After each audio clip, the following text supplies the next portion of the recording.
Southwest Fire Academy was established in 2015 as a response to the recognized need for quality, safe, and affordable fire and rescue training in Ontario. This is not your average fire college. SFA has high standards for their students, and it is their mission to teach and produce qualified, ambitious firefighters who are prepared to work hard to serve their communities. This is not a diploma mill. This is where you can learn strategic, aggressive firefighting from passionate, intelligent instructors who never forget why they were made to do this job. SFA is an accredited private career college that is regulated by the Ministry of Training, colleges, and universities, with a memorandum of understanding with the Office of the Fire Marshal. This means that SFA is an approved training provider with the OFM, and the programs are recognized in Ontario.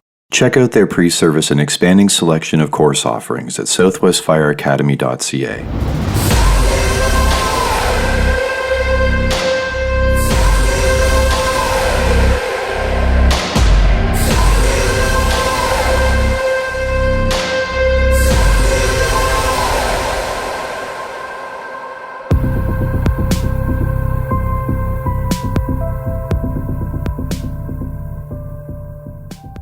Hello everyone.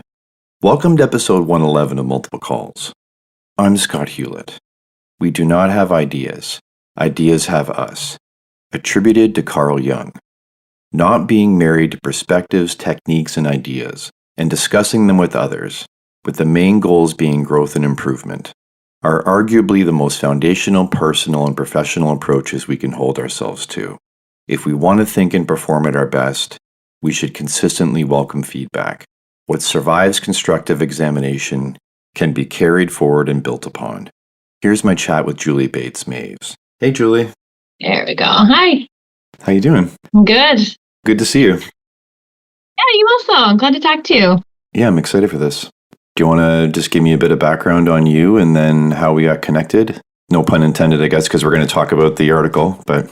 Fair enough. Yeah, no, absolutely. So I have been at Stout. So I teach at a university in a mental health program. It's a master's program. So we train therapists. And I've been here 14 years now, which is just bananas. And I love my job, mostly because I get to create the kind of mental health providers that I wish were everywhere. And my colleagues also work diligently for that same purpose. So it's a really great place to be and contributing to the larger mental health field. And I just enjoy it myself. So I really enjoy teaching. I enjoy therapy, and you squash those both together and you've got my current career. So it's pretty wonderful. Clinically, I do a lot with trauma, with substance use disorders, and that's been true for well over a decade now. And I really value those two spaces, which often intersect. You know, they bundle together quite often for lots of people. Trauma can feed substance use. Substance use can help cope with traumas. They just circle back to each other. But I love those areas mostly because I find a lot of meaning there.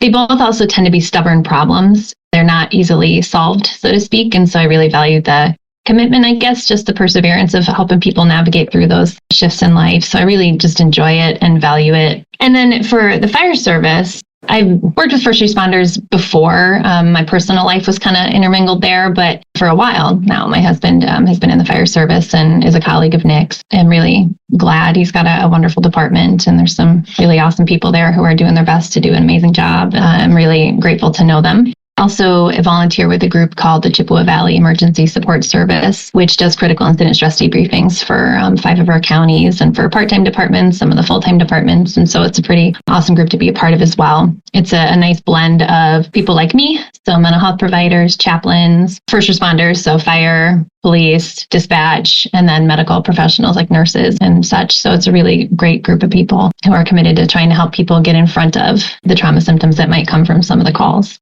Well, we got connected through Nick Ledeen, listening to his episode, and then you had some thoughts on our discussion, so we'll go from there. Sure. Nick had sent my husband and I a note saying that he did your podcast with you and that we might want to give it a listen. And what I appreciated and what I said to you both before is the mental health provider, not just as the spouse of a firefighter, but as the mental health provider, I appreciated the vulnerability that both of you exhibited there, because it's something that has been a long time coming in your profession. And it's really nice to hear two people, and not like a mental health person and a firefighter, but like two firefighters talking about this stuff in those ways and really acknowledging the hardships, but also why those hardships are worth it a lot of the time. And so I just really appreciated that. quite a bit. And then I have thoughts on most things, Scott, about mental health plans. Nick usually, what I appreciate about him, I appreciate a lot about him, but one thing I really appreciate for my professional side is he'll call me every now and again and be like, hey, I have some thoughts. I want to run them by you. Tell me if they make any sense in the mental health area. And so I thought he'd probably want some thoughts on the mental health side of it. So I sent him a brief note and kind of gave him what those were. And yeah, dude was into it as per usual. So I will say I giggled hard when he said sexy a few times, and I was disappointed he didn't say it more in your interview. It's one of my very favorite things about Nick is how very silly he is. And I really enjoy that about him. I enjoyed hearing your thoughts on the episode, and then I thought you would definitely have some thoughts on this Connected Warrior piece that I put together. Every episode touches on mental health some more than others, but I knew you'd probably have some more nuanced and great perspectives on those as well. So we started off with the Connected Warrior episode, and you gave it a listen, and maybe we just walk through your thoughts on that. Yeah, that'd be great. And I take notes because I have lots of thoughts and I lose them sometimes. So I was looking at them this morning and just refreshing my brain, and you hit on a lot of really wonderful things. And just for your own benefit, once I finished listening to that, I sent it to my husband and I told him he had to listen to it and it wasn't an option, because I think you said a lot of really important things there that I want him to hear as his wife. So I appreciate that episode for more than one reason. So the first thought that came to mind, and I kind of went page by page, I put the transcript up and just kind of collected my thoughts, is that we are a collection of our experiences. And when you think about your profession and the kinds of collection of experiences you'll have, it's different than the regular world. You have a lot of bland moments where you're waiting around a station, right? Not all days are busy and you're just kind of taking care of business there. And then at any moment, bam, you're out the door and you don't know what you're going to get. And so the unpredictability of your field is really notable, because how can our bodies be fully prepared for something when we have no idea what's going to come, and you don't know what time of day, what kind of intensity, what kind of response is actually needed versus what's dispatched. It's just such an important thing to notice that for me, as someone outside of your field, I notice it easily. But I think for a lot of you who, and this is true for my job too, like we don't appreciate the things that become routine. And so I think that unpredictability just isn't as notable to people who've been in the field a while at a certain point. And my hope is that it can stay top of mind, because it matters a lot in terms of how our body's going to process what we bump into when you go to calls. But we're all a collection of our experiences, and whatever we've had before is going to inform what we expect the next time, for good, bad, and ugly. And so our bodies can be on really high alert because we expect that they need to be. And sometimes they do, right? The situations are similar enough, but other times they don't. We get this real big charge in our body and it's not needed. And it can take a while to burn off if it does. So basically, you're always activated physically. And that matters too for people in your line of work, because it's going to predispose you to things if it never turns off. So just that idea of we are a collection of our experiences, and what our experiences are made up of matters. And that's only an example in the professional realm.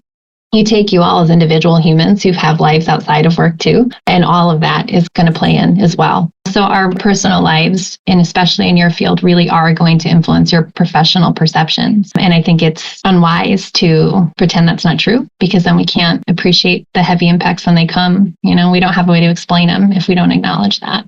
Yeah, I'd love it for us to get to down the way about how we might set ourselves up for a sort of rock and a hard place with naming calls or perceiving them as bad before we even go to them. But maybe you touched on perception. So you had mentioned viewing risk as thrilling versus terrifying, and how that can come down to perceived control. So maybe talk about that.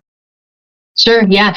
So something you had said in that episode, it was like a rhetorical question of like, why do we have skulls and fire, to symbolize our field versus people in water? Why do we have like the big bad things? It just came to mind of, well, when you have higher risk, our body responds to that, right? And it can provide this like natural high because our body prepares to meet those moments, and it gets people physically engaged, which some people find appealing and others certainly don't. I imagine most people, if not all at one point, who are in the fire service really valued that charge. But beyond that initial buzz, it's really interesting of how some people can look at risky situations and find them terrifying and be like, never, nope, that's not for me. And then other people are like, no, I want to be there. Like, this is important and I'm in. Perceived control is a huge one. In a lot of cases in the fire service, medical or fire, there are really large circumstances and stakes, life or death, right? For the responders and people you're responding to a lot of the time. So if you feel like you have some ability to meet that moment, it's going to be appealing, for lack of a better word, to go back, because you're going to a thing that you recognize as a big deal. You feel capable to act in that moment. And when you leave that moment, that capability is going to come with you. And so you feel powerful, like you can make a difference. Nick talks a lot about the why.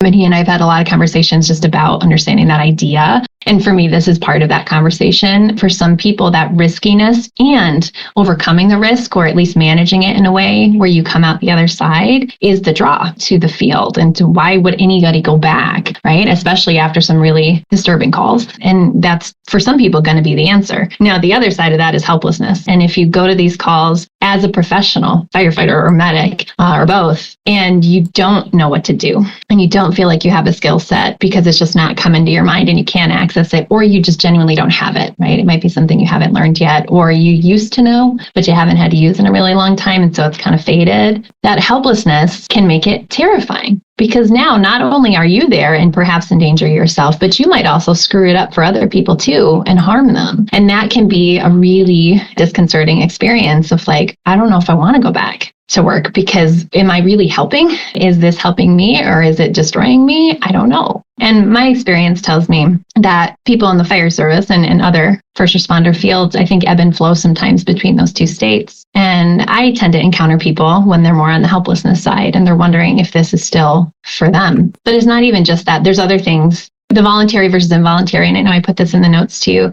Choosing to be somewhere and like inviting this experience into your life is going to land differently in how I perceive things than being forced to go. I think that's probably most relevant. And I don't know, honestly, if your department or any other department than the one my husband and Nick are on operate the same way. But people on probation at their department, just when they're newer to the department, tend to float around between crews and stations and just kind of fill in the gaps that are there in staffing, and also to learn the different roles and positions.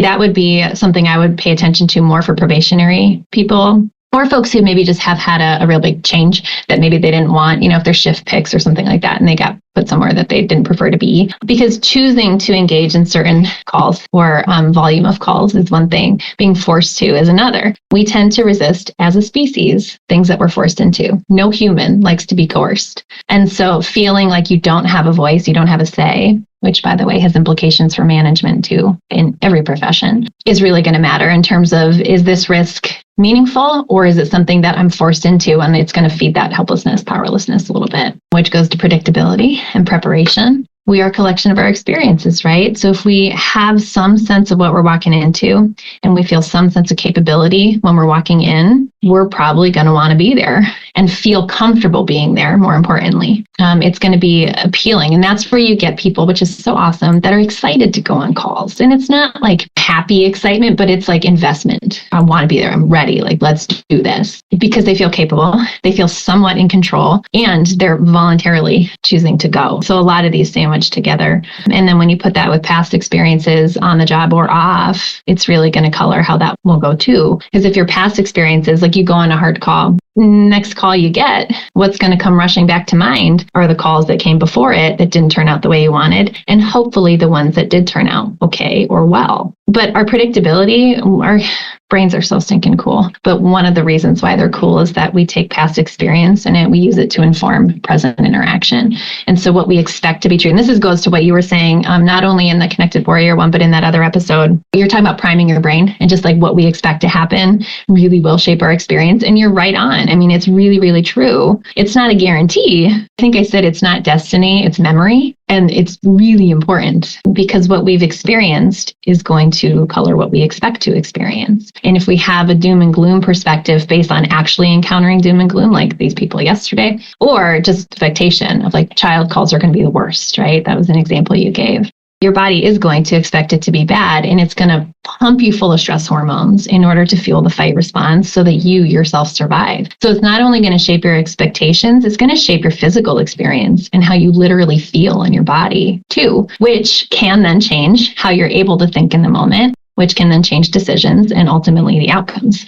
It's a really important bundle and like domino effect.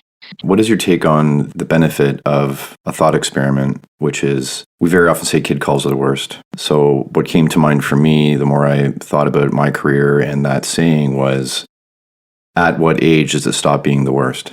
You are unsure of the age of the person. And if you then find out that they're 15, it's like, oh, thank God they weren't 13 because then it'd be the worst. But they're 15, so it's okay.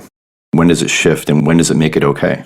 Yeah, it's a really interesting, important question. And I don't think you expect there to be a completely finite answer, and I don't have one to offer. I think what comes to mind for me is it's going to differ, right? It's not going to be the same for everybody on the job. You probably know this as well as I. Some 15-year-olds, for example, look like they're 10. Chronological age doesn't always match physical body. And so what our brain interprets from that event is really going to color what we do with it, how we perceive it, and how we're able to handle it, or if we struggle to handle it for a while. So depending on what people have encountered before those moments, just regular personal life or on calls is going to influence that. If there's family or just other people around and what their response, like at the call, reacting to whatever's happened to this younger person, that's going to shape the experience and either cause more distress or lessen it, especially when you add in the fact that medics will have to do death notifications. It's going to differ.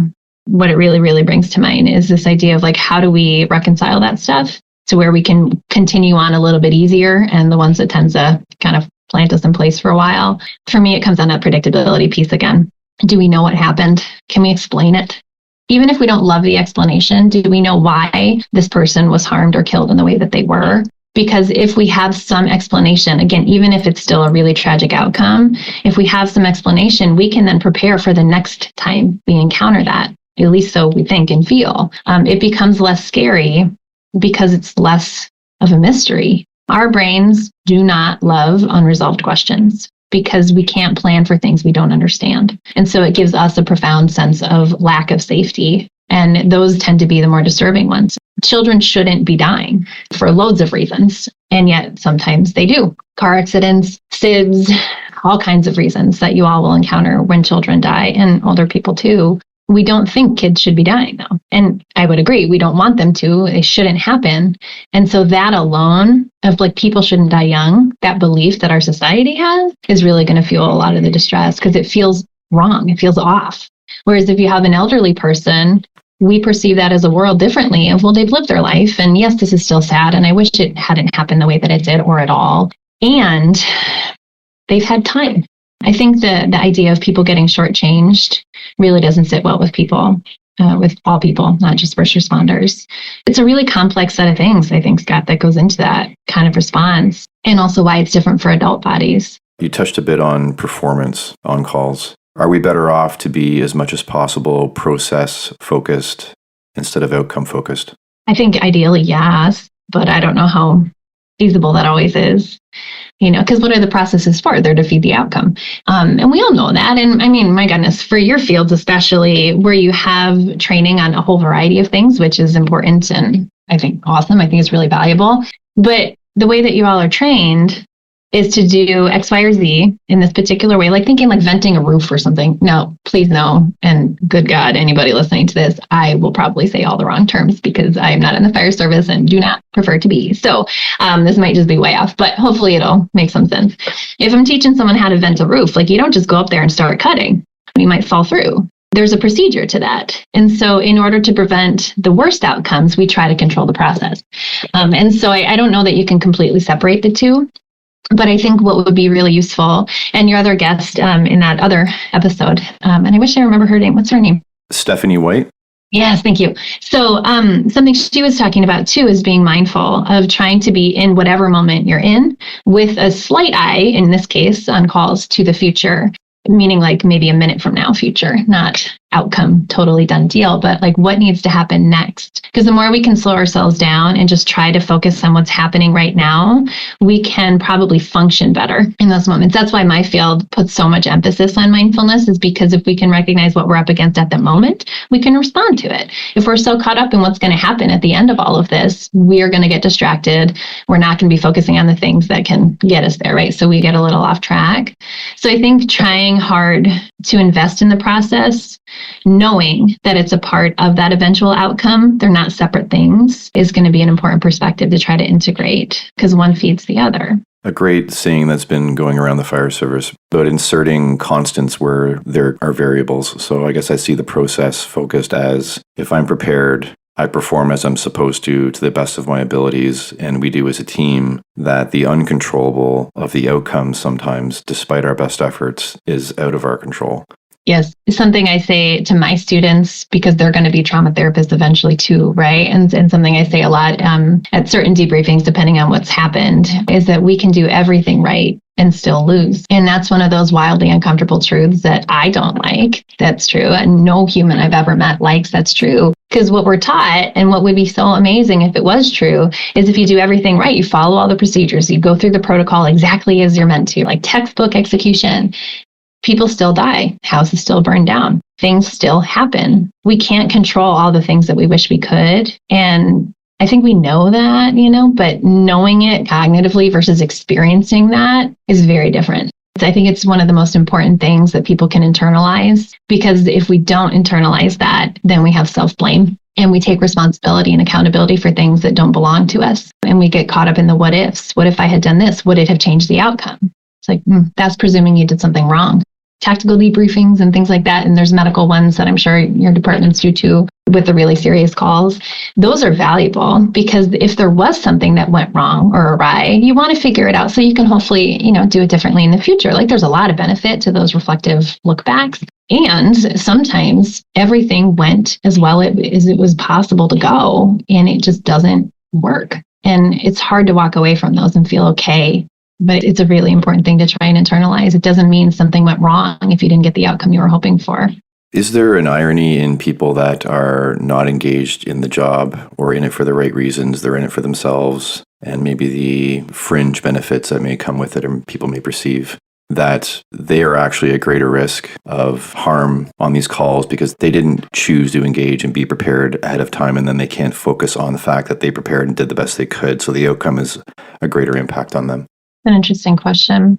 What comes to mind for me is, and I might have mentioned this to you, I don't recall, but one of the ways that we understand the reactions to traumatic events, right, of like how do we either blame the world, blame ourselves, feel okay? It's basically based on the before. Like, what did you expect of yourself and of the world and of situations, like in this professional context, before you encountered them? If you go in thinking, as the example you just gave of like, it truly is just a job, and it's not even like a meaningful job for me. It's like, this is a job and I get benefits and might be in a union. And like you get the schedule and all the glory and all this stuff, right? So it's not really someone who's maybe invested in the emotional way that perhaps is preferred sometimes, but they're there just because they need to be. Those expectations are probably going to be more protocol focused. They're probably going to be more like, here's what you do, and I'm going to go do it. And it's not as emotionally informed, which can be a strength and can be a real liability too, because our emotions tend to help us see the bigger picture. And when we get too narrow on facts, we can miss things. So, there's pros and cons there, but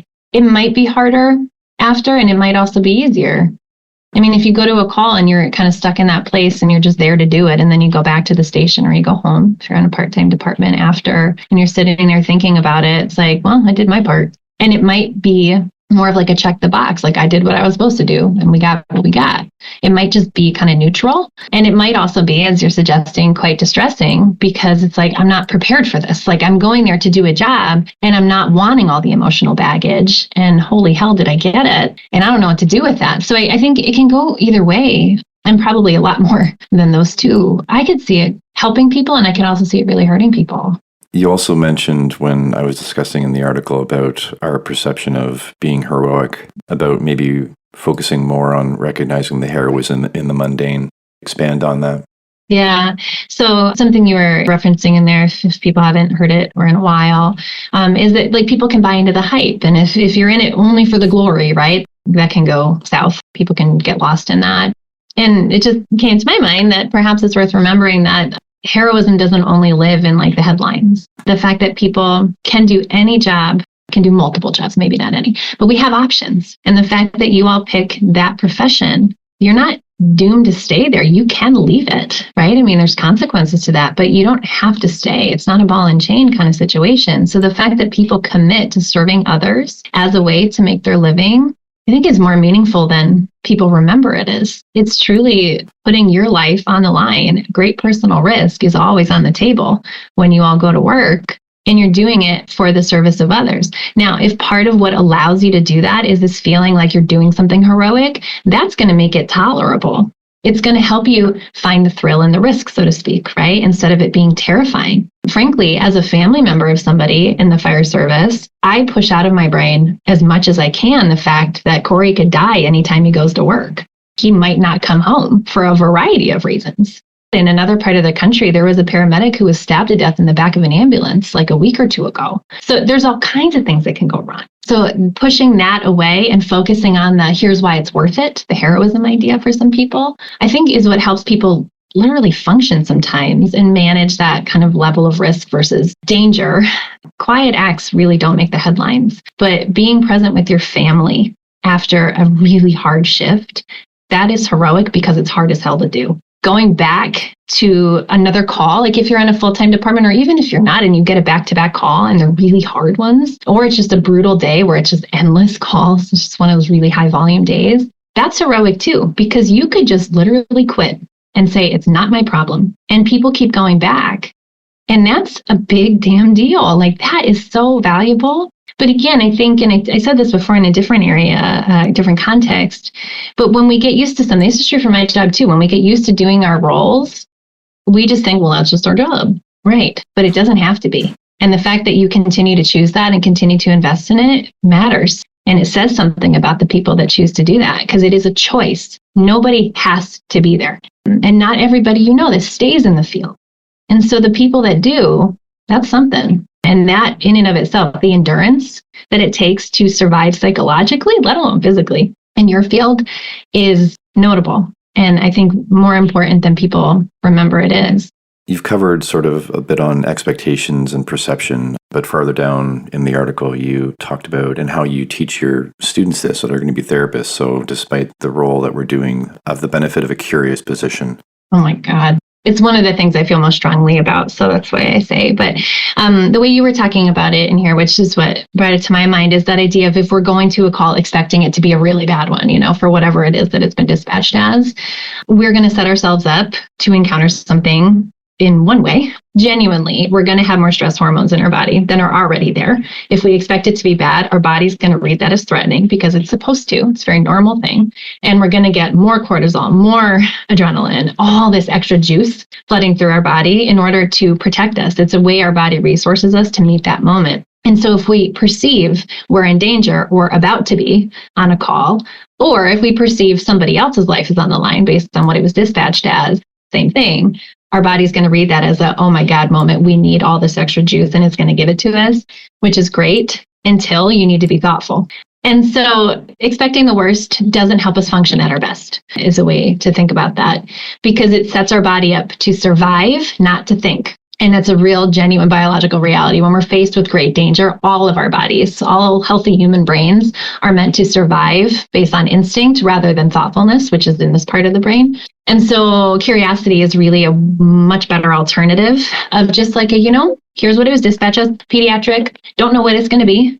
Don't even know if it is that, right? I'm sure it's true at your department. All the departments I've ever encountered, this has been true, is sometimes when the public calls in for help, they describe things differently than they might actually be perceived by a provider. And so, they're unconscious, they're not breathing, and then everybody gets there and they are, and they're walking to the ambulance. You truly don't know what it's going to be. And so we don't want to convince ourselves it's going to be terrible, because it's going to shut down the parts of our brain that will allow us to be nimble and to flex and to bend quickly to circumstance.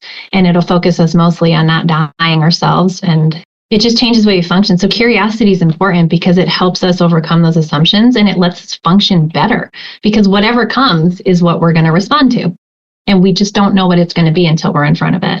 For me, and I think I mentioned this to you too before, but it's so important to help people understand what our bodies do when we have those kind of thoughts, because it's not some fluffy cognitive concept of just, think positive. Nope. Positive doesn't help. Think neutral, be interested, wonder about it, and then see what in the world you get. it will allow you to toggle between different responses that might be appropriate. Like, for instance, if you're going to a call and it's called in as a P&B, right, and you're expecting somebody to need like life support, you're going to be trying to go through, like, what are the advanced life support procedures? Like, what am I supposed to do? Let me refresh my brain, which is very important if when you get there, that's what's actually going on. But what if when you get there, it's a completely different medical state and your brain has like tunnel vision right on this ALS stuff. And now you're like, shit, I need a different response. It just makes us less nimble. I don't think it makes us ineffective, but it can really slow things down. And in a time-sensitive profession like yours, it can matter for outcome. And is there validity then to what I proposed of how if you come back and you were expecting that this was going to be the worst and you're not affected and now you feel like a terrible person because you believe you should be affected? Oh, yeah. A lot of what feeds that idea of like, shouldn't I be having a bigger response to fill in the blank? Like, shouldn't this freak me out more than it is novelty. All of our past experiences inform our present perceptions, right? It's always true in all of life, including at work. And if you've encountered a lot of really hard things, they don't even have to be identical things, but just big things where you've kind of already gone through the ringer, your body doesn't see it as brand new anymore.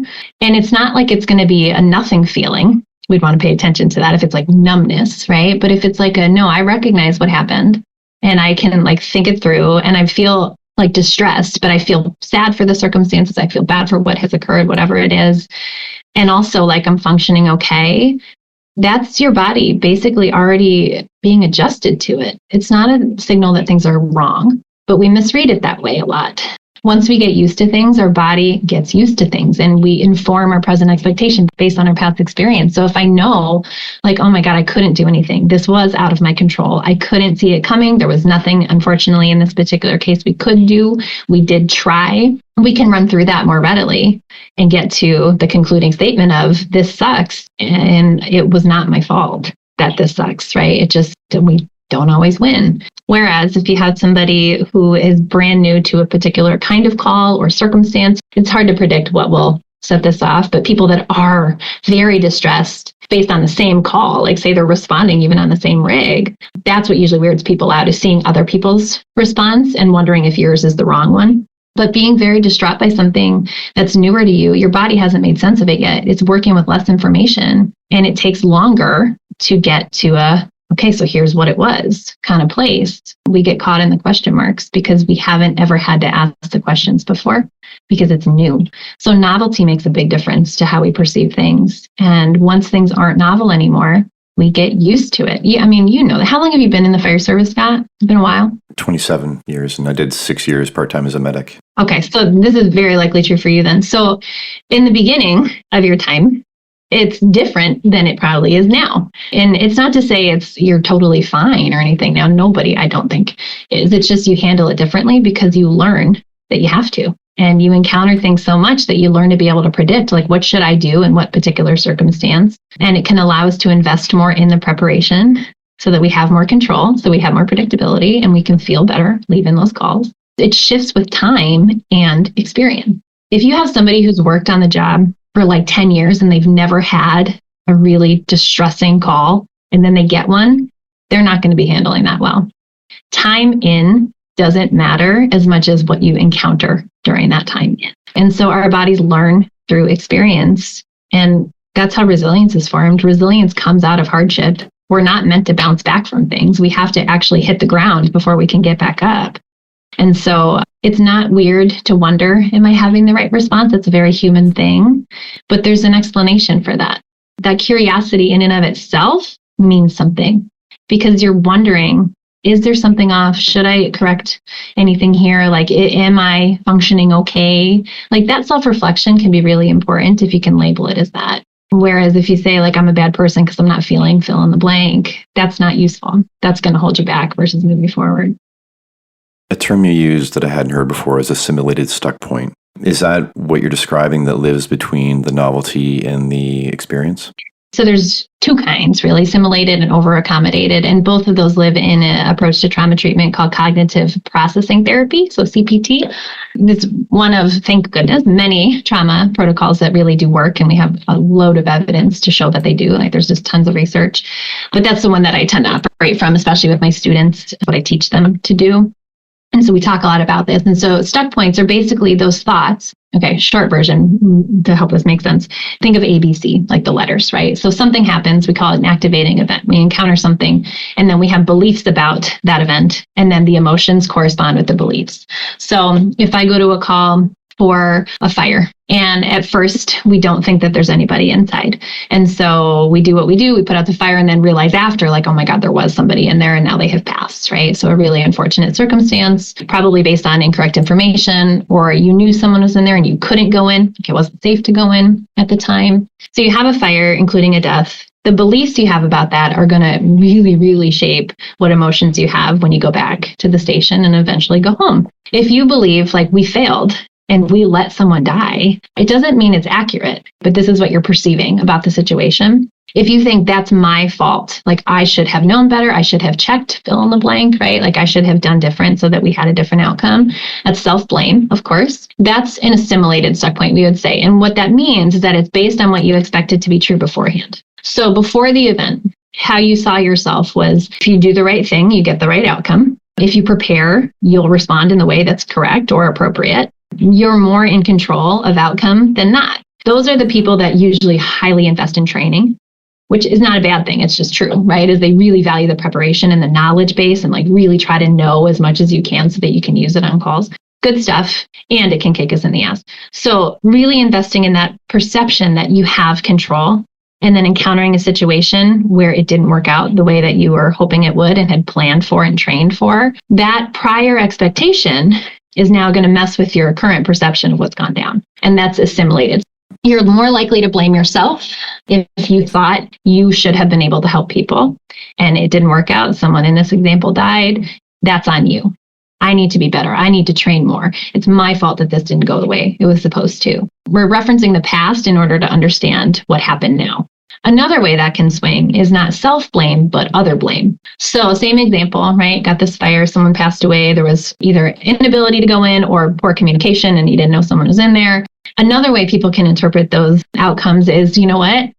No, I did my part. I was prepared. I was trained. I did everything I was told to do, especially if you're not the one giving command. It's not my fault this happened. It's other fault. So maybe it's like a battalion chief or the person who called dispatch or whoever. It's just somebody other than yourself. We put that blame on others in order to understand what happened. It's not to alleviate our guilt or anything. It's just how we explain what's happened. And that's also based in past expectations. So when you talk about priming your brain, like that's such a relevant thing in a lot of areas, including how we perceive traumatic events. And so those are assimilated. The other kind of stuck point, which can come out of those, is called over accommodation. I love CPT as an approach. I don't love the labels because they don't sound like what they are. But it's a really simple one. It's basically when we take one piece of evidence and we blow it up. So if I made a bad decision here on this call, if that's how people are understanding it, like I should have been more prepared, I should have checked. They might think it's not limited to this one call. Like that's true of me now. Like I can't trust myself in other situations now either. So it basically expands and spreads. It's like a contagion effect. So we take what was true or what we importantly are perceiving as truth and we expand it in order to stay safe. So we get a lot of really large overgeneralized conclusions. It might not be, again, that I can't trust myself. It might be that I can't trust my leadership or I can't trust the judgment of my colleagues, which would be devastating in a field of work like yours. Usually I talk about this for a whole semester, right? It's hard to condense this one into a few minutes, but basically what it boils down to is how we perceive what has happened changes our emotional state. And in most kinds of trauma therapy, CPT for sure, and then a lot of the other ones, prolonged exposure, EMDR, a lot of things, is we focus on those Bs, those beliefs, because perception determines everything. If I think I was a failure, my body will respond as if I was physiologically. It will make me more stressed. It will feed me stress hormones so that hopefully I can protect myself or others in the future. It's a preventative response, right? But it's a terrible one to live in. If I think, you know what, alternately, this circumstance was terrible and it turned out terrible. And I and others, we tried our best and it just didn't work out. We did everything right and we still lost. It's not like you feel happy after that, but you're probably not going to be in a survival state. You'll just continue on. That's called accommodated, which is in the middle between assimilated and over-accommodated. And accommodated just means balanced. It's acknowledging reality and the control you might have had and might not have had. You're straight down the middle of this was terrible and I functioned appropriately in context. It allows for both things to be true. And that's genuinely what healing for me is that ability to be flexible in our thinking rather than really rigid of it was my fault and I need to do X, Y, or Z in order to prevent that from happening again, or it was totally my department's fault and I need to either completely go on my own or I need to go somewhere else and leave the field, find a new department. Like they're so extreme and they're not healthy and they're both rooted in fear. Accommodated is rooted in reality. And healing is based on accuracy. Healing doesn't always mean happy. When we're talking about a lot of the calls that all of you will encounter, there is no happy to be found a lot of the time, especially in the devastating calls. But there is accuracy. And if we have accurate information, we can understand what our role was and what it wasn't, and we can prepare and plan for the future in a way that feels okay. And then on we go. We can continue functioning. So healing is about accurately understanding what happened rather than investing in those distorted beliefs that our body will feed us in order to protect us. I'd literally talk about that for weeks. I hope it makes some sense for the shell of it. Absolutely. So not every mode of therapy is going to work for everybody. For people that are already in the job for however many number of years, if they have things that they're needing to deal with, there really is sort of a trial by fire, no pun intended, I guess, where they're just trying different forms. And I guess they have to have some perseverance to do that, which is also very difficult to do if you're dealing with trauma in the moment and you're frustrated. So I guess let's just approach this from two angles. The person that's already on and they have something to deal with, and how do they, in the crisis or close to crisis moment that they're in, how do they find what works for them? And the other side of it would be, if you're brand new, how can you find out ahead of time what works for you so then you're prepared to go in and use that when needed? So just a very, very large overview of the types of trauma therapies that exist. And this is not all of them, but they're the ones that I'm most familiar with and practice myself. So CPT, cognitive processing therapy, it's different than cognitive behavioral therapy. It's like cognitive processing therapy. It's specific to trauma. What you could expect from that, and I think this would appeal to people who really want to know why things happen. That's why I like it. I'm a person who wants to know why do we get the outcomes we get in our body? Like, why do we think the way we do? So if you're a very curious person, CPT is probably going to be intriguing, because essentially what it does is it helps you understand the impact of your trauma, meaning what changed after XYZ event, right? Like, how did you start perceiving things differently? What's keeping you stuck where you can't quite move on and function in the way that you're hoping to? Usually people are, and this is true outside of CPT, it's just true to trauma, we tend to behave badly when we are in a persistent stress state. And that's because the part of our brain that allows us to have impulse control and awareness of how we're treating people and being able to read a room socially and like pick up on body language, understanding consequences, that's here, it's our prefrontal cortex, not working so good in a persistently stressed state. So it means we're more aggressive, we're more irritable, we are just curmudgeons. We can get bitter really easily. We can make rash decisions and not appreciate that they're rash decisions. They don't seem to be bad, and yet we'll just act and react instead of be planful. So that's something that we would look for in CPT as well, is like, what's keeping you stuck in this state? Meaning in the survival state that's not allowing your whole brain to inform your experience. It's mostly your lower survival instincts that are calling the shots at that point. So we understand the impact of your trauma and how it's keeping you in the survival state by identifying something called stuck points. So basically for each individual person, there'll be different things that are tripping them up. Like maybe I'm a failure, or I should have been more prepared, or like I can't trust myself anymore are really common ones.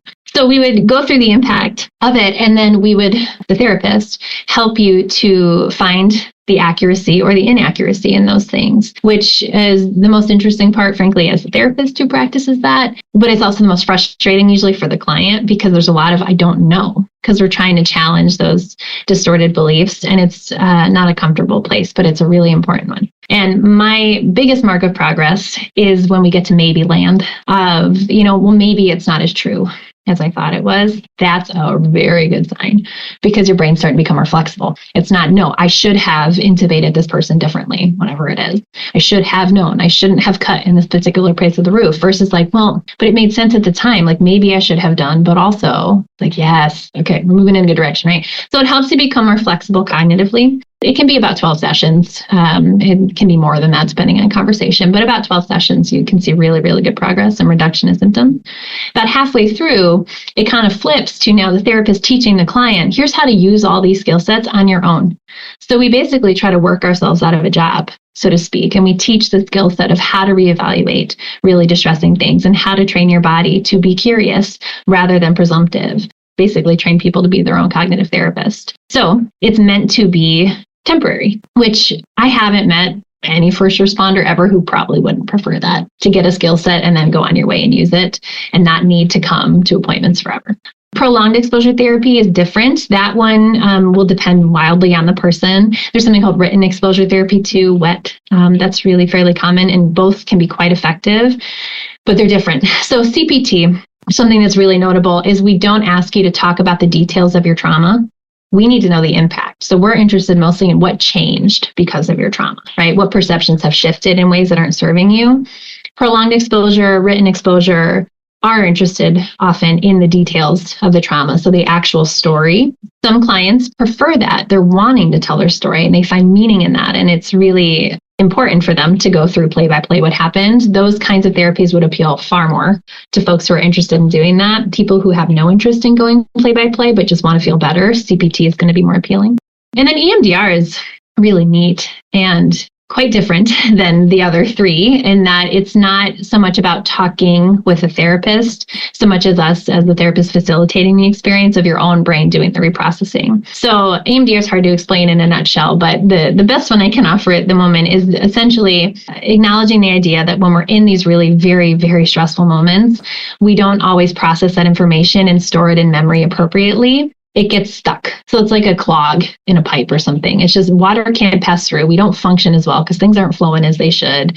We're in a state-specific memory. Our body thinks we're still in that moment and we're not. It's over now. We are in some different moment past that. EMDR helps your body go back and try to engage the memory so that it can file it away appropriately. It helps you reprocess the memory so that you can store it differently and not be stuck on it. You clear the clog. And that's, again, a gross oversimplification of EMDR. It'd be hard to explain it fully in a short amount of time, but it's a really cool approach. It's quite different, though. Not everybody likes it. Some people absolutely hate it because you don't know what's going to come up. It's less predictable. CPT, prolonged exposure, WET, written exposure, you have more say about what you share. Usually there's a lot of questions from the therapist who's facilitating that, so it's just a little bit more structured. EMDR, you genuinely, and the therapist doesn't know either, you don't know what kind of memories are going to come up. And so it can be more scary because of that unpredictability. You can also see change sooner because sometimes the hardest memories will surface and then you get to them quicker. So there's pros and cons, and you don't really have in traditional EMDR, at least, processing with a therapist. So you'll go through the session, it's literally scripted. So I would be saying the same thing to the same person every single time. I don't really have a verbal role there. I just guide their reprocessing and then off you go. Basically, EMDR therapists try not to get in the way of your brain doing its thing. So we don't say a whole lot. And some people really want to have the interaction with the other person. And so if you're wanting to have the other person give you their thoughts or give you their perspective, EMDR would maybe not be your favorite thing. It might still be useful, but you just might not enjoy it as much. I've said a number of times that people don't come into the job as blank slates and that the job is the only thing that affects them. So I'd like to get your perspective on the fact that before they're encountering a lot of experiences in the fire service, they could find a therapist and try some of these therapies for some of the things that they're dealing with already and then find out what works for them so that they can then make use of that when they're dealing with something fire related. Yeah, no doubt. I mean, for people that have identified stuff, they know they've had some things, might be depression, might be past traumas, it might be anxiety, whatever, substance use, right? Whatever you've got going on. I will never say there's not value in getting therapy. I mean, my God, anytime, any day of the week, absolutely there is, because essentially what it means is understanding yourself better. And when we understand ourselves better, we're more aware of our resources, things we have to work with, and also things that keep us back and kick us in the butt. So self-awareness, I think, is always useful across the board. Something that's definitely true for anybody in your field, veteran or brand new, or before they're still in school perhaps, is understanding how the body operates in response to really hard things. That's the part that I value so much about the critical incident stress debriefings. And that's honestly what I have to offer. Like, that's what I can bring to the table. As I'm not a first responder myself, I'm not a medical provider, right? I'm a behavioral health one, is helping people understand that what they're experiencing is normal, but it feels like they're going crazy. And I think anytime you can equip anybody, again, if they've been on for 25, 30 years, or if it's like day one, people need to know that, because perception is king, right? And that's really what throws a wrench in our tires. When we don't understand what's happening, we think it's something wrong with us. We're coping too well, right? The example you gave before, like, what's wrong with me? Nothing. It's probably just, it's not novel anymore and your body's adapted to it.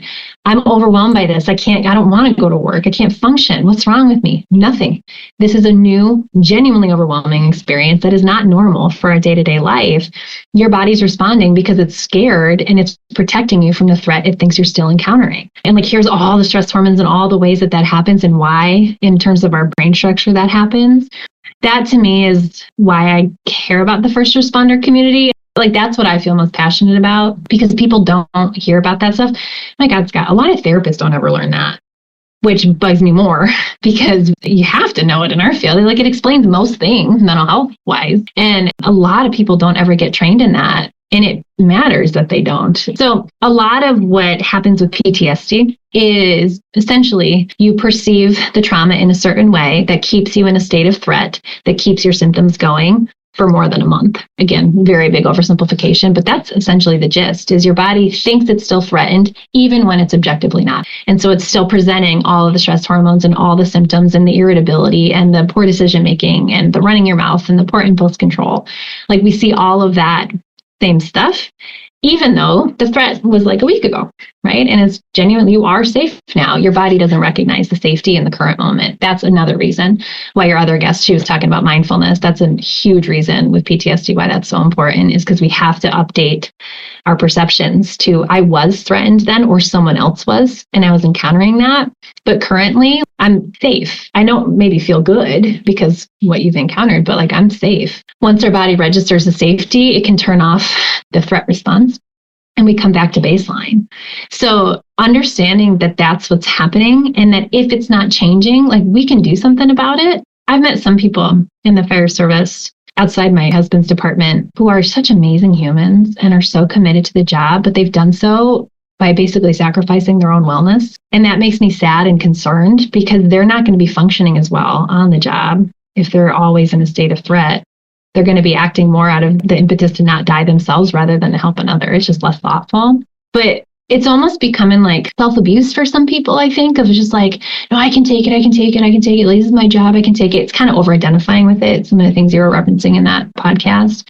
And that worries me, because we don't need that to happen. People don't need to give up their own wellness in order to serve others. It's a hard thing to not lose it. I mean, you have to consistently kind of maintain yourself, but it's completely possible to be a very well person and to give a lot to other people. But I think some people don't genuinely know that. And so they just take call after call after call, and their sponge gets fuller and fuller, and then they crack. And it doesn't have to happen. And so that, for me, getting therapy at any point, but especially kind of as you're new, learning that skill set along the way, it will help people be retained in the field, and better functioning people, not just that they're there, but they'll be functioning better. They'll probably feel more passionate about it. They'll find the meaning rather than just the stress. I mean, I think for the fire service at large, it's really in their own interest to heavily promote ongoing mental health care, because it will keep your employees there. There'll be less turnover, be higher success rates, meaning they'll follow whatever protocols they're supposed to do. You'll be functioning better. You'll get along better, probably less conflict in the station. I mean, I don't know that there's a downside other than the time and money that it would take to do that. You brought up how we're better now, decades later, than we were before about this whole entire topic. But just like everything in the job that we're constantly trying to get better at, we can still get better at this. There's still a ways to go. Part of what you wrote back from the transcript was that we can't just tell someone that feelings matter and checking in on someone matters. It's too abstract. And you said how it's more concrete and it's not soft info, it's a biological reality. So maybe expand on that. Yeah, so it references a lot of what I was saying a few minutes ago. And if I'm on your department, we go on a call and it was just a really whopper one. And then we check in on each other and we say like, oh, are you doing good? You good? Good. Most likely we're going to lie to each other and be like, yeah, I'm okay. Even when we're not, right? We're going to just kind of give the response that's expected or the one we want to be true. And so platitudes don't often work. It's just like, how are you doing? Are you okay? We're going to bend a social expectation more often than not. And that's just a human thing. It has nothing to do with fire service specifically. It's just human. We want to be accepted. We don't want to be weak. We want to feel capable. We're probably going to try to convince ourselves we're better off than we sometimes are. So instead, it's like let's talk about how normal it is that you're not okay. And it'd be kind of odd if you were totally okay after going on certain calls. Or frankly, take out even like really distressing calls, just constantly being at work and being busy. So just think a high volume, even if they're low stakes, so to speak, calls. They're not particularly intense, but there's a million of them. That is going to wear you down. You know that far more than I do. It's genuinely tiring mentally, physically, all of it. If we can help people understand what that is going to amount to when they go home, you can help them be better functioning humans rather than just better functioning employees too. So it's like, here's what happens in the body when we get physically and emotionally tired. We tend to default to survival. We become more hypervigilant. We pay attention more to our surroundings so we can identify threats more readily so that we're safe. And because all that's going on, we don't pay as much attention to how we're talking to people. And we might be getting feedback from loved ones, from coworkers, from whoever of like, you're kind of a jerk. What's going on? Are you okay? And you're like, yeah, I'm fine. It's like, no, are you? The awareness is missing when we're in this kind of stressed state. I really, really, really believe if people understood better how our bodies function in those moments, we can either prevent them sometimes, like we can learn to see it coming, which is kind of what you're getting at with your previous question. We can learn our particular signals for when our body's going in that direction. We can catch it before we're fully in survival state, and we can genuinely intervene with ourselves and then catch it before it's blown up. Likewise, though, we can also learn to repair better once we've blown up. We can learn that, okay, that was not me. That was my stress. Maybe that was my trauma, depending on what's happened. And it matters, and I have to figure that out. I've got to learn to navigate it, but that was my body working hard to protect me. And the best defense, annoyingly, is a good offense. Many people either check out or become more irritable, aggressive-ish. And so we hurt our relationships at work and at home. And I think helping people understand that burnout is not a guarantee. You don't have to be burned out. We can prevent that. Learning that we do have power over those responses before and after they've occurred. Prevention and cleanup are important. And I think just genuinely informing people rather than saying like, well, you'll be okay. We give it a few days. It's not enough. For me, that's my opinion. It's firmly an opinion, but it's not enough to just be like, well, you'll be okay. Because in the moment you're saying that to them, they're not okay. And it can set up this expectation of, well, I should be, and I should be soon. And so the next time you ask them, you doing good? Yeah, even when they're not. We encourage people inadvertently to people please, to lie to us when we don't acknowledge how our bodies go out of whack when we've encountered really big things. So all that to say, we really need to normalize that distress is natural and important, and you're not doomed. And in fact, the more you avoid it, the longer it's going to stick around. So we don't help people cope. If anything, we keep them in their symptoms unintentionally. One of the ways it's been handed down to first responders to help deal with calls while they're on them is to put an emotional barrier between themselves and the people. And some people often say, well, that's the way I do my job because I can't get emotionally involved. I need to focus on the work. I've proposed that I believe that if that's the approach, then all you take from the call is the trauma of it. And you can't take the fact that you were emotionally invested and connected to the people, and that you were, especially in the times when you know the outcome is likely not going to be good. We're doing the best we can, but we're probably not going to make the difference that we want to make. So if that's all we can do is be there on an emotional level and connect and love people, lead with our humanity, that from the call, then we can take the pride in that, the good in that, the knowing that I was that kind of person in that moment, instead of just taking the graphicness and the trauma of it forward.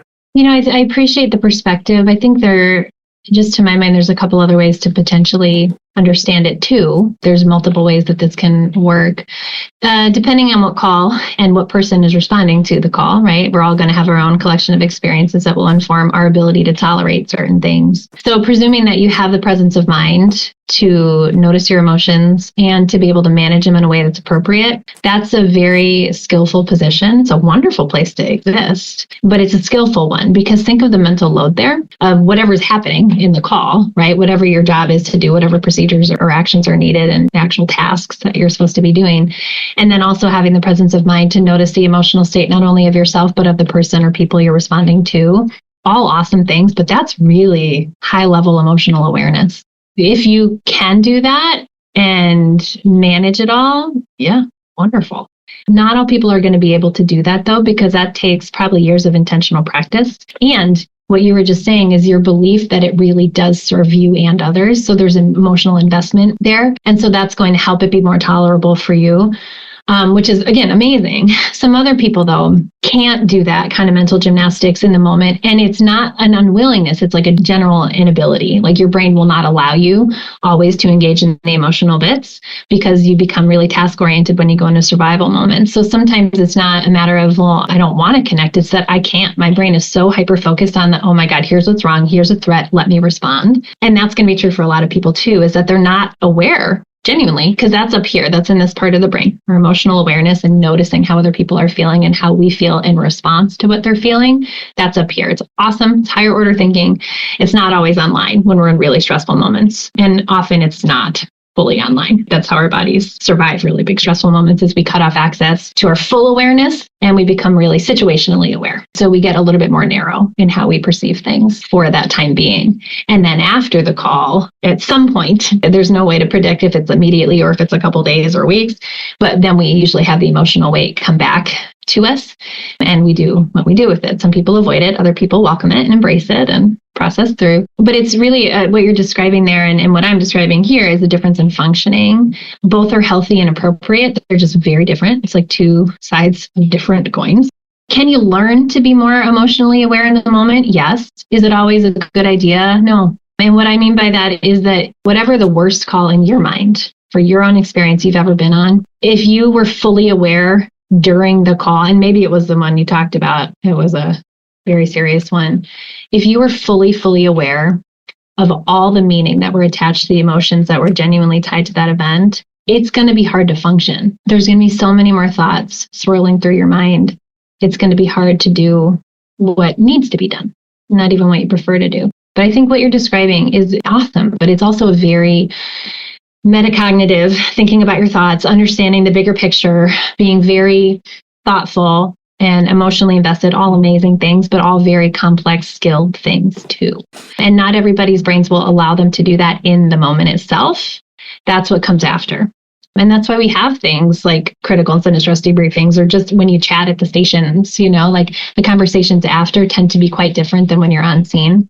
The way I feel that I've been able to manifest it and have it be beneficial to the people I'm helping and to myself is that it's more of a outward intentional projection and connection.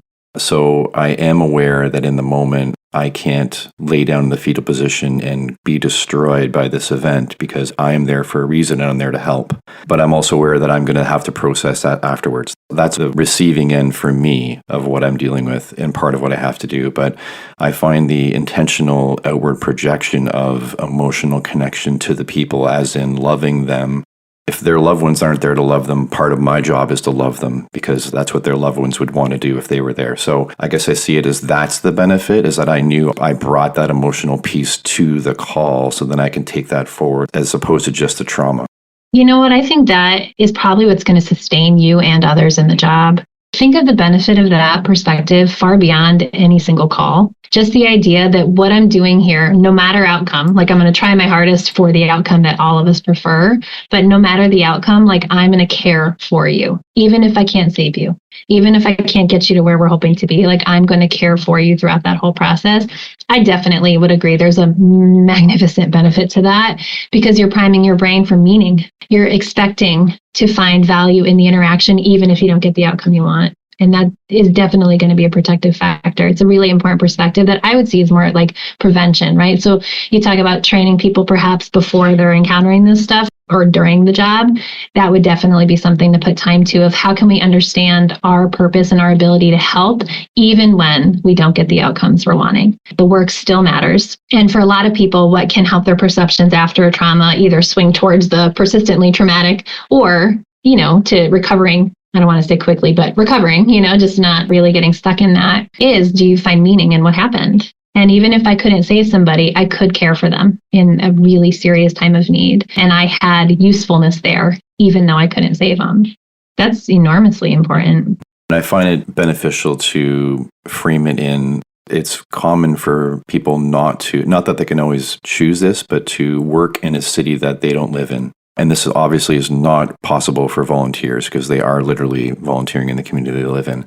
But that is something that is out there. And it also ties into I would rather not know the people, so I'm not emotionally invested in them, because I don't believe I'd be able to help them properly in the moment if I care for and love them or know them. But I don't understand how that can live in the same brain as, if something bad happens to someone in my family, who do I want to be there? I want me to be there because I care for them and I love them. So how do these two things live in the same brain? And it seems counterintuitive also, is that if we all operated this way, I come to your town and work in your town because I don't know anybody, and I can then be cold and disconnected to protect myself and do the job. You come to my town so you can be disconnected and do your job, quote unquote.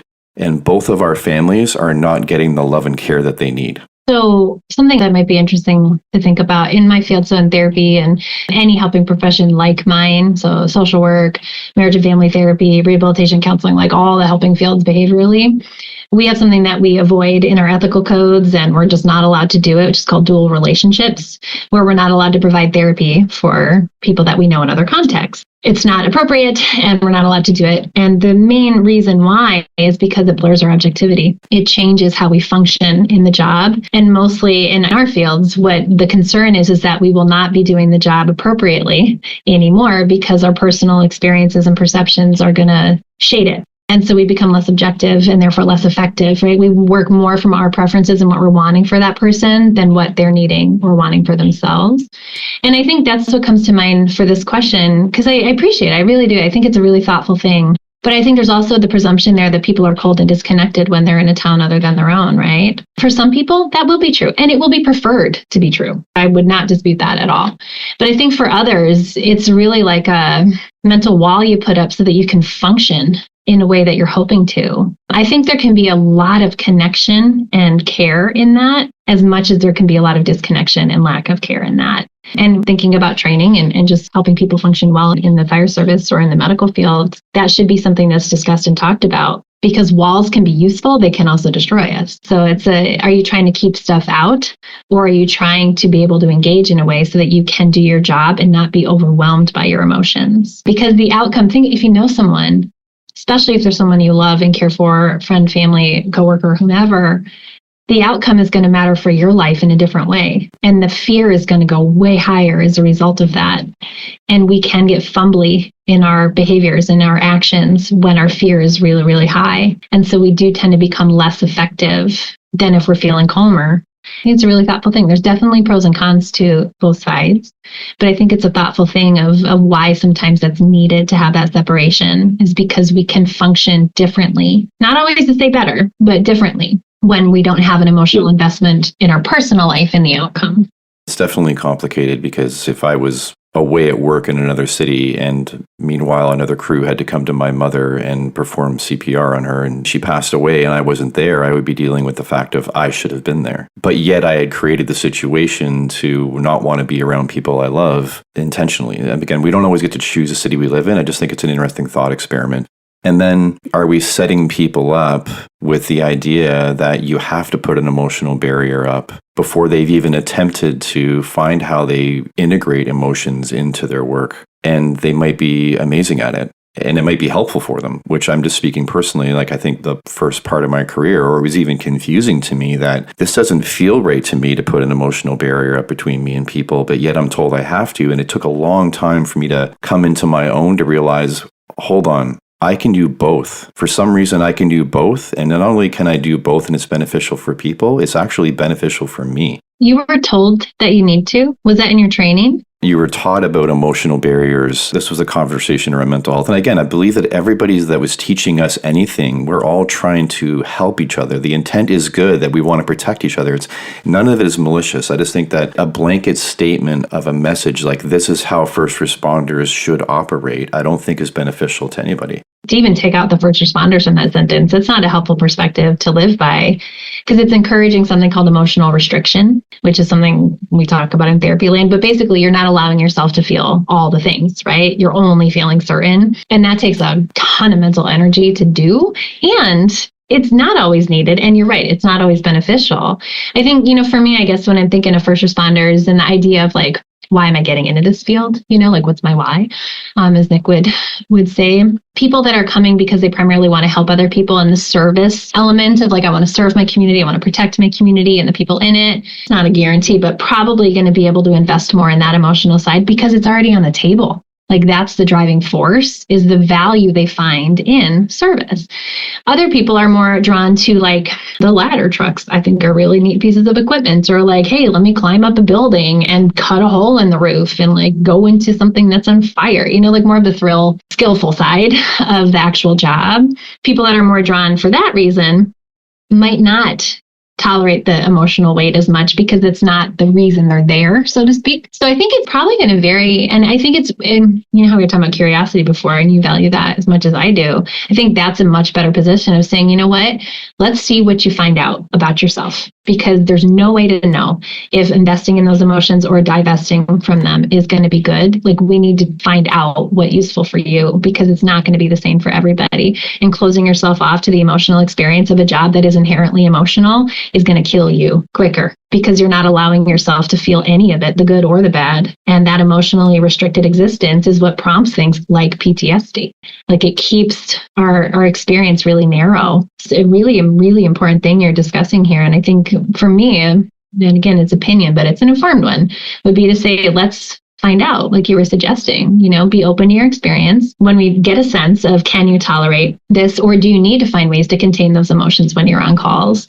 Either way, you can work with it. There's strategies to contain and not avoid or be cold. It's just a matter of managing them differently. And that is another reason why information, it's not always even like formal therapy, but therapeutic information would be useful as the job progresses. So when you find certain calls you can tolerate better than others on that emotional level, it's like, well, let's talk about different ways you can manage so that you are still invested, but you're not overwhelmed. Maybe lastly, you touched on a couple things near the end of the transcript. The wise mind. Is it Marsha Linehan?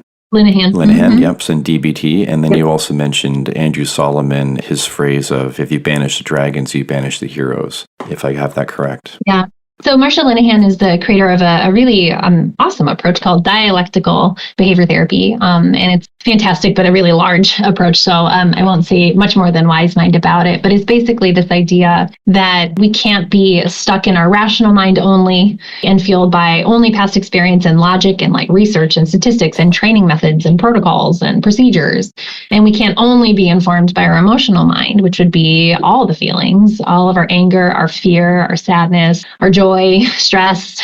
We need a synthesis between both of those. We need to notice, hey, I'm experiencing this, like these are the logistics of whatever I'm encountering. Here's how I'm feeling. Here's how I can use both of those to inform my actions. And so it's just such a really wonderful, wise way to think about thinking. DBT, that whole approach therapeutically, is trying to help people learn to manage their emotional state differently. So to not be overwhelmed or to be disengaged, but to be right in that sweet spot in the middle where we can be emotionally aware, but also effective in our behaviors and be able to be thoughtful. So it's really a very balanced, awesome approach. The therapeutic approach in large is really awesome for many things, but Wise Mind is just a really good way to think about the blend that we're hoping for. And I think honestly, Scott, that's right up what you're describing. Like it's right up your alley of trying to find the best of both sides of who we are, the rational and the emotional. And then Andrew Solomon is an author, and he's got a couple of really amazing TED Talks too. So I'd highly encourage anybody to look him up.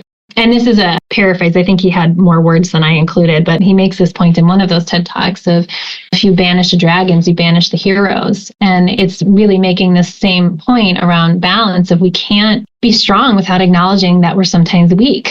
They complement each other. One informs the other. We learn to be stronger by encountering weakness and accounting for it. We appreciate strength by acknowledging it's not always present. And so I think it's trying to, again, be very much in the middle of recognizing that balance is what we're after.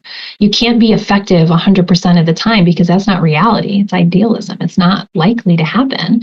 You can do everything right and still lose.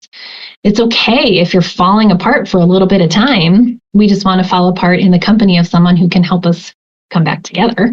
Having rigid expectations for the job or for yourself in doing the job is going to be much more likely to lead to burnout because you can't deviate from that.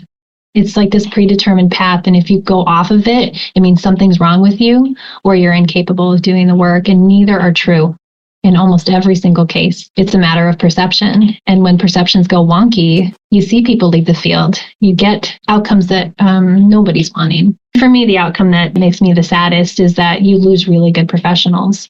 And then when you lose the good professionals who really have so much to offer, but they don't believe it anymore, you lose the ability to help the community too. And so the loss is really great. Well, it's obvious why you and Nick are friends. You're doing great work. You're empathetic and thoughtful and compassionate person and curious, like you'd mentioned. So I think what you're doing is amazing. And that's why I knew I'd appreciate your perspective on all this so much. So yeah, I just want to thank you so much for giving me your take on all this. Yeah. And I mean, right back at you, man. I said this in the beginning, but it's a very big deal that you and all the people, it seems like almost everybody, maybe everybody you interview is also in the fire service or fire service adjacent. It's a really big deal that you're doing this in a way that you're literally broadcasting to anybody who will listen. Because a lot of these conversations have happened in the past and are still happening kind of in the background in hushed tones. And they don't need to do that. So I think you are making a change in a way that's going to serve your whole profession, not just yourself and the people in your immediate vicinity. So as the wife of someone who's in that profession, it's greatly appreciated. And then as a mental health provider, even more so. Because it's, working in the same direction here. And it's nice to not be working in that direction alone for everybody, right? Is there a way people can reach out to you if they want to connect and maybe ask more questions? Yeah, absolutely. So I work at the University of Wisconsin-Stout, wonderful university, but my email address is batesjul, so BATESJUL @UW-Stout. STOUT.edu. And yeah, I'd be happy to chat. I love talking about this stuff. You like talking about this stuff. So it's fun to find other people who are interested and understand it to some degree. So yeah, I'd be happy to chat if anybody's wanting to.